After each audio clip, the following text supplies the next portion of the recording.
శరపంజరం. శరపంజరం. ఇదేంటండి బడ్జెట్ లేని సినిమా ఏంటి అసలు? ఎంత కాలం పట్టింది ఈ స్టోరీ మీకు రాయడానికి? స్టోరీ నేను 15 ఇయర్స్ అవుతుంది. రెమ్యూనరేషన్ బాగా తీసుకునే యాక్టర్సే ఉన్నారు కదా, సో ఇలాంటి యాక్టర్స్ ని మీరు ఎలా కన్విన్స్ చేశారు? ఆకలి నుంచి వచ్చే ఆలోచనలు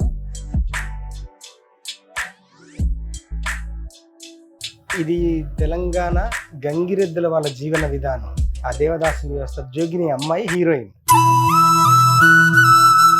నమస్తే, వెల్కమ్ టు హిట్ టీవీ. నేను శ్వేత. ఈరోజు నాతో పాటు ఒక ఇంపార్టెంట్ గెస్ట్ ఉన్నారు. ఇంపార్టెంట్ అని ఎందుకు చెప్తున్నానంటే, ఒక్క రూపాయి కూడా బడ్జెట్ లేకుండా సినిమా తీయడం అనేది ఇంపాసిబులా? ఎస్, ఇంపాసిబులే.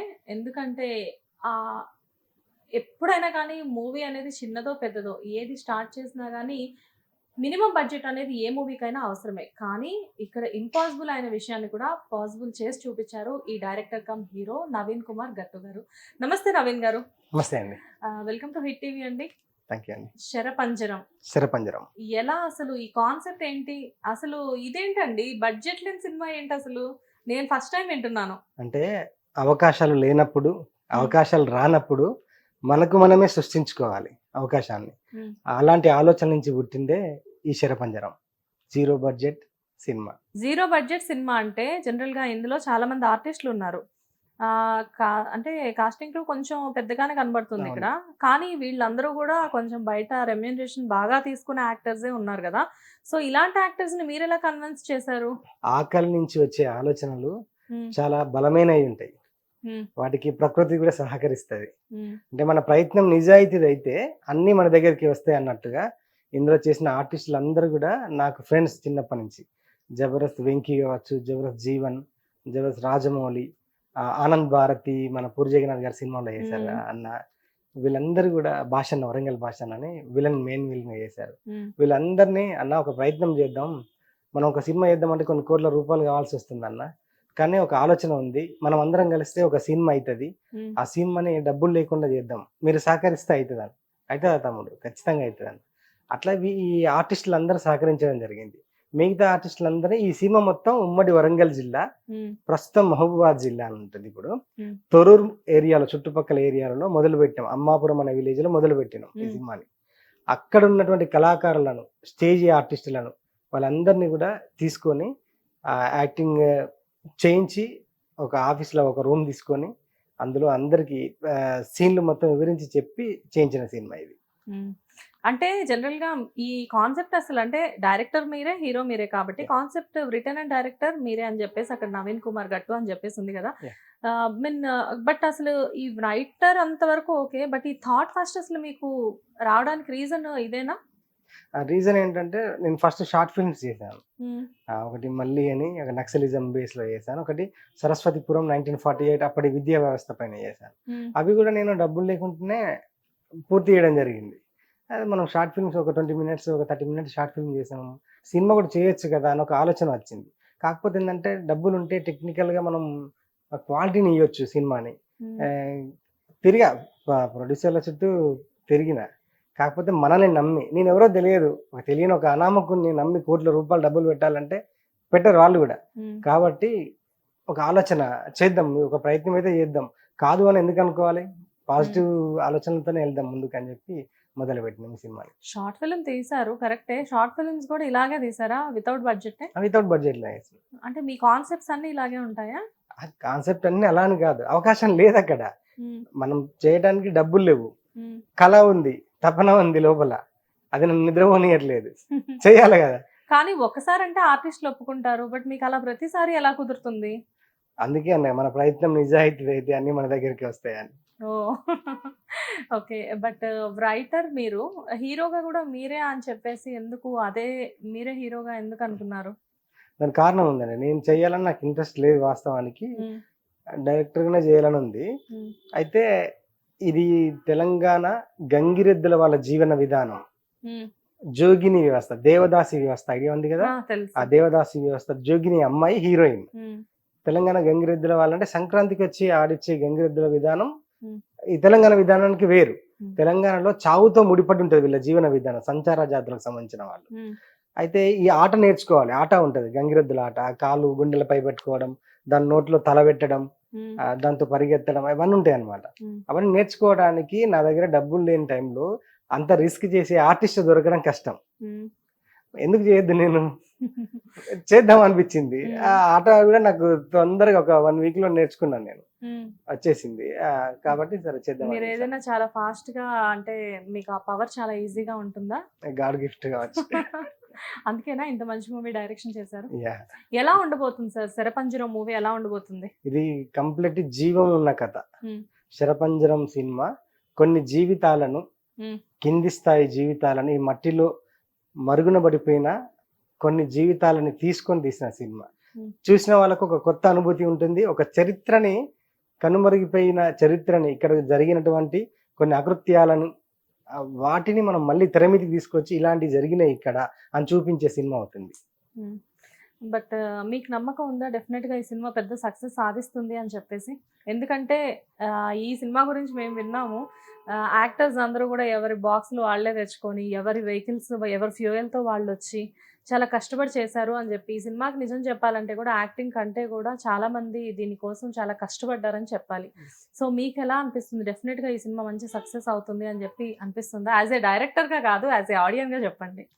ఎందుకంటే ఖచ్చితంగా సక్సెస్ అవుతుంది. ఎందుకంటే అంతమంది కష్టం, అంతమంది చెమట సిరాగా మారి రాసుకున్న కథ ఇది. కాబట్టి ఖచ్చితంగా ఈ సినిమా జనాలు ఆదరిస్తారన్న నమ్మకం అయితే ఉంది. ఎంతకాలం పట్టింది ఈ స్టోరీ మీకు రాయడానికి? ఈ స్టోరీ నేను 15 years అవుతుంది.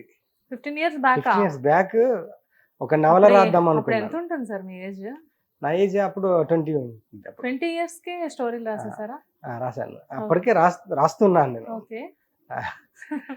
అయితే అప్పుడు వైఎస్ రాజశేఖర రెడ్డి గారు ముఖ్యమంత్రి ఉన్న టైంలో HIV మీద ఆశ అనే ఒక ప్రోగ్రామ్ చేసేది, ఐడియా ఉంది కదా.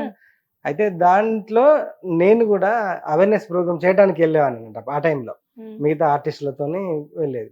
వెళ్ళినప్పుడు మహబూబ్ నగర్ కానీ, నిజామాబాద్, ఆదిలాబాద్, కరీంనగర్ ఈ ఏరియాలోకి వెళ్ళినప్పుడు కొన్ని ఏరియాలు ప్రత్యేకించి ఈ ఏరియాలో మీరు అవేర్నెస్ చేయండి అని చెప్పారు. అక్కడ దేవతలు ఉంటారు. దేవతలు ఎవరు?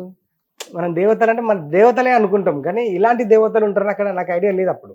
సో ఎవరు దేవతలు అంటే వీళ్ళు జోగినీలు, మాతాంగులు అని పిలుస్తారు వీళ్ళని. వీళ్ళు జోగినీలు, మాతాంగులు, దేవదాసి వ్యవస్థకు సంబంధించిన వాళ్ళు వీళ్ళు అని అప్పుడు అర్థమైంది నాకు. అసలు ఇంత ఘోరమైన జీవితాలు ఉంటాయా అసలు? అంటే ఏడుపు వచ్చింది నాకు ఆ టైంలో వాళ్ళ గురించి తెలుసుకుంటే. చూడటానికి అందరు ఉన్నారు, వాళ్ళకి పెళ్ళిళ్ళు ఉండవు, ప్రేమలు ఉండవు, కనీసం ఉండటానికి ఇల్లు సరిగా ఉండదు.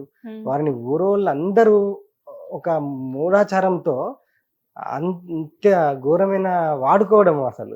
అది నాకు బాగా బాధ అనిపించింది. అరే వీళ్ళ మీద ఏదన్నా రాసుకోవాలి, నేను ఒక మంచి కథ రాసుకోవాలి అనిపించి ఆ టైంలో ఒక కథ రాసుకుందాం, ఓన్లీ జోగిని వాళ్ళ మీదనే కథ రాసుకుందాం అని అప్పటి నుంచి మైండ్లో ఉండి ఒక నవల రాసుకుందాం అనుకో కథ రాసుకున్నానండి. తర్వాత నేను సినిమాగా తీయాలి, నేను సినిమా డైరెక్టర్ అవ్వాలి అనుకున్నప్పుడు ఈ కథతోనే మనం వెళ్దాం, కానీ ఓన్లీ జోగిని చేస్తే జనాలు చూస్తారా అని ఒక డౌట్ ఉండేది నాకు కూడా. ఎందుకంటే డాక్యుమెంటరీ లాగా ఇద్దేమో వాళ్ళ జీవితం. తెలుగు సినిమాలలో మనం కింది స్థాయి జీవితాలను చూపించలేదు, తక్కువ వచ్చినాయి సినిమాలు. తమిళ్ కానీ మలయాళం సినిమాలు వాటిల్లో నిజమైన జీవితాలు కనపడతాయి, జీవం ఉన్న కథలు కనపడుతుంటాయి అనిపించింది. తర్వాత నాకు మా విలేజ్ చుట్టుపక్కల ఉన్న ఈ గంగిరెద్దుల వాళ్ళు కనిపించిండ్రు.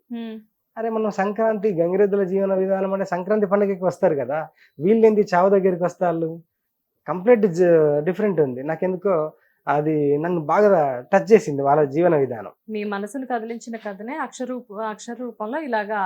అవును, వీళ్ళిద్దరిని కలిపితే భిన్న జాతులు, వీళ్ళు ఊరు గంగిరెద్దులు ఆడించుకుంటూ వచ్చే ఈ అబ్బాయి ఈ అమ్మాయిని చూసి ప్రేమలో పడితే ఈ అమ్మాయి గనక ప్రేమిస్తుందా, ప్రేమించదా, అసలు ప్రేమలు పెళ్లిళ్ళు లేని ఈ జీవితాలకు ఏమైంది, అసలు ఎవరు శత్రువులు, సమాజం అసలు ఎడిపోతుంది ఆ టైంలో అన్న దాని మీద కథ రాసుకోవాలనిపించి రెండింటిని కలిపి రాసుకోవడం జరిగింది సినిమాని. సో మనసును కదిలించిన రెండు వేరు భావాల్ని మీరు ఒక కథగా మలిచారనమాట. డెఫినెట్ గా సార్, అంటే మీరు చెప్పే విధానం చాలా బాగుంది అండ్ మీరు రాసిన విధానం ఇంకా బాగుంది అని చెప్పి తెలిసింది నాకు మీ వాళ్ళ ద్వారానే. అయితే ఇలాంటి కథను తీసుకున్న టైంలో నేను ఒక్కడిని అంటే ఏ ఉద్యమమైనా ఏ పోరాటమైనా ఒక్కరం చేయడం కంటే మూకుమ్మడి ఉద్యమం చేస్తే సక్సెస్ అవుతాం. అట్లా కావాలి, ఒక టీం కావాలి. కాబట్టి మస్తాన్ సిరిపాటి అని కెమెరామెన్ మా విలేజే, తనని కలుపుకొని మా దగ్గర స్టార్టింగ్ లో కెమెరాలు లేవు, ఏం లేవు, ఫ్రెండ్స్ ని అడుక్కొచ్చి స్టార్ట్ చేసిన సినిమా ఇది. దీన్ని మేము అందరం కలిసి చేస్తుంటే మల్లికే మీకు అన్న మ్యూజిక్ డైరెక్టర్ తెలుసుకొని మా దగ్గరికి వచ్చి, అరే ఒక మంచి కాన్సెప్ట్ చేస్తున్నారు, నాకు నచ్చింది అని చెప్పి మ్యూజిక్ చేస్తా అన్నారు. ఒక మ్యూజిక్ చేయడమే కాదు, మేము కెమెరాలకి ఇబ్బంది పడుతుంటే గణపతి రెడ్డి గారు అని అన్నకు తెలిసిన ప్రొడ్యూసర్, సినిమా ప్రొడ్యూసర్ సార్ చెప్పారు, అసలు మాది తెలంగాణ, ఎక్కడో మారుమూల పల్లె మాది, సార్కి రాయలసీమ, మాకు సార్కి ఎలాంటి పరిచయం లేకున్నా ఒక మల్లికన్న మాట ద్వారా ఒక 7-8 లక్షల రూపాయలు ఖర్చు పెట్టి కెమెరాలు ఎక్విప్మెంట్స్ మాకు గిఫ్ట్ గా కొనివ్వడం జరిగింది. అవే కాకుండా సినిమాకు సంబంధించిన ప్రతిదీ, అంటే ఏదైనా ప్రెస్ మీట్ కావాలన్నా, ఏదైనా ప్రివ్యూకి హాల్ కావాలన్నా కంప్లీట్ గణపతి రెడ్డి గారు లేకపోతే మన ప్రయత్నం ఎంత గొప్పదైనా, మన చుట్టూ మనం ఎంత బలవంతులమైనా, ఇలాంటి స్పందించే హృదయాలు లేనప్పుడు మన సినిమా కావచ్చు, మన కథ కావచ్చు డస్ట్బిన్ లో ఉండిపోతుంది. బేసిక్గా మీరు చెప్పినట్లు మల్లిక్ గారు ఉన్నారంటే ఆయన అందరికీ చాలా ఇండస్ట్రీలో ఆయన తెలియని వాళ్ళు ఎవరు ఉండరేమో. ఎందుకంటే ఆయన చాలా కాలం నుంచి సీరియల్స్ కి కానివ్వండి, ఎన్నో సీరియల్స్ చేశారు, 50కి పైగా సీరియల్స్ చేశారు ఆయన. అండ్ మూవీస్ కొన్ని చేశారు. పెద్ద పెద్ద వాళ్ళందరితో ఆయనకు మంచి పరిచయం ఉంది, మంచి స్నేహం ఉంది. అలాంటి పర్సన్ మీ దగ్గరికి తానే వచ్చి తను మ్యూజిక్ చేస్తా ఉండడం, and at the same time ఒక మంచి ప్రొడ్యూసర్ని మీకు పరిచయం చేయడం. అండ్ యాక్చువల్గా గణపతి రెడ్డి గారి గురించి కూడా మేము విన్నాము. హీస్ ఆల్సో ఇప్పుడు ప్రెసెంట్ చాలా పెద్ద పెద్ద మూవీస్ తీస్తున్నారు, కోట్ల బడ్జెట్లో మూవీస్ తీస్తూ కూడా మీ సినిమాకి మినిమం హెల్ప్ అనేది చేయడం అనేది కూడా చాలా మంచి విషయం. అది అంటే మీరు అన్నట్టే మేబీ అన్నీ మనం అనుకున్న కార్యం మంచిదైతే మనకి యూనివర్స్ అంతా కూడా సహకరిస్తుంది అనడానికి మేబీ శరపంజరం మూవీ ఎగ్జాంపుల్ ఏమో. ఎనీవేస్ యాజ్ ఏ హీరోగా మీరు వెబ్ సిరీస్ తీసినప్పటికీ కూడా యాజ్ ఏ డైరెక్టర్గా హీరోగా ఈ సినిమాలో మీకు మంచి సక్సెస్ రావాలి అని చెప్పేసి అనుకుంటున్నాను. At the same time Sarapanjaram మన మూవీ కూడా చాలా పెద్ద హిట్ అవ్వాలి అని చెప్పేసి మా హిట్ టీవీ తరఫు నుంచి మనస్ఫూర్తిగా కోరుకుంటున్నాను. Thank you so much.